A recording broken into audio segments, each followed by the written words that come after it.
Assalamualaikum warahmatullahi wabarakatuh. Bagaimana kabarnya hari ini anak-anak? Ibu harap sehat semua ya. Baiklah, sebelum memulai pelajaran, Ibu minta tolong ketua kelasnya harus pimpin dulu teman-temannya untuk berdoa sesuai dengan agama dan kepercayaan masing-masing.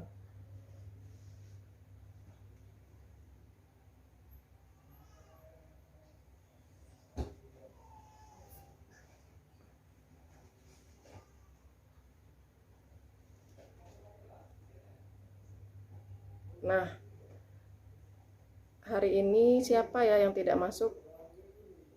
Oh, masuk semua ya. Pada pertemuan kali ini kita akan mempelajari materi mengenai masa pergerakan nasional dengan kompetensi dasar dan indikator pencapaian kompetensi yang tertulis di samping ini.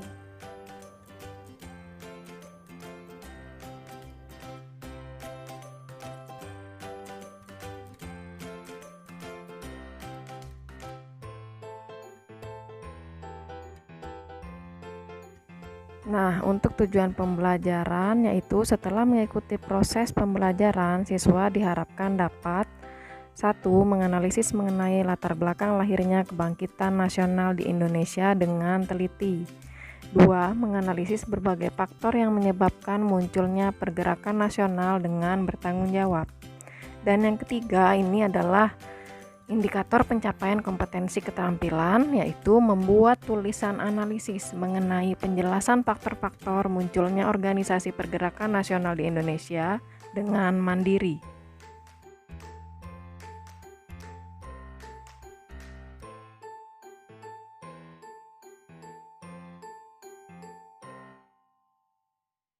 Setelah kalian membaca pada slide ini mengenai masa pergerakan nasional di Indonesia, Ibu mau bertanya, mengapa sih intelektualitas bisa dijadikan senjata paling ampuh untuk melawan penjajahan?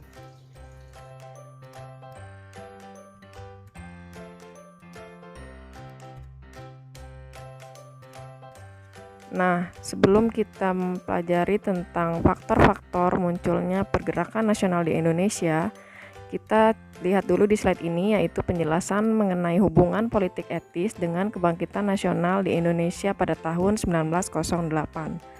Trilogi ini dikemukakan oleh Van Deventer sebagai bentuk balas budi yang terdiri dari 3 hal, yaitu irigasi, migrasi, dan edukasi, yang bisa kalian baca di slide ini.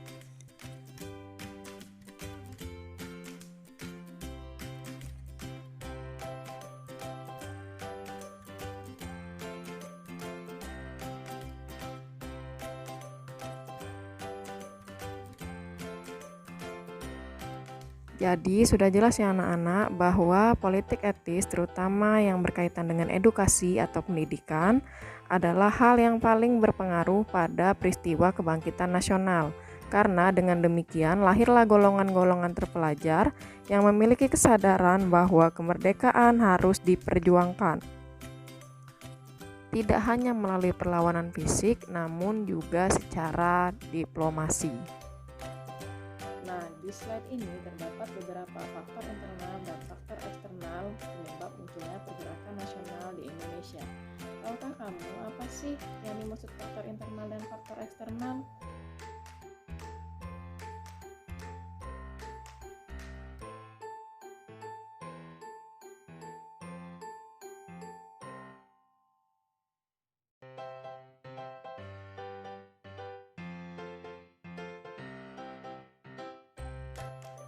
Ya, benar sekali.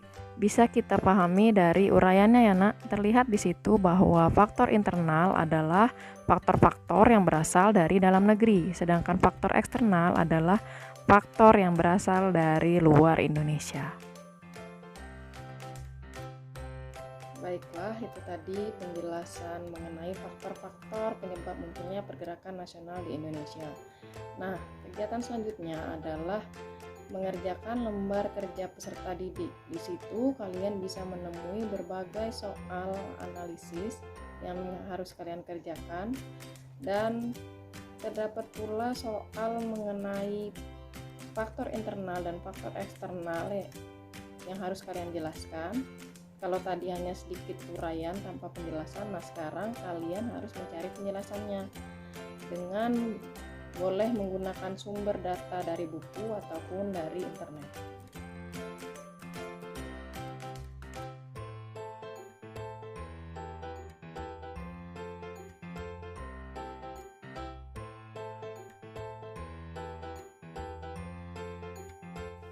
Nah, untuk penilaian soal pilihan ganda bisa kalian kerjakan di Google Forms dengan alamat tersebut yang akan Ibu sharekan melalui Google Classroom.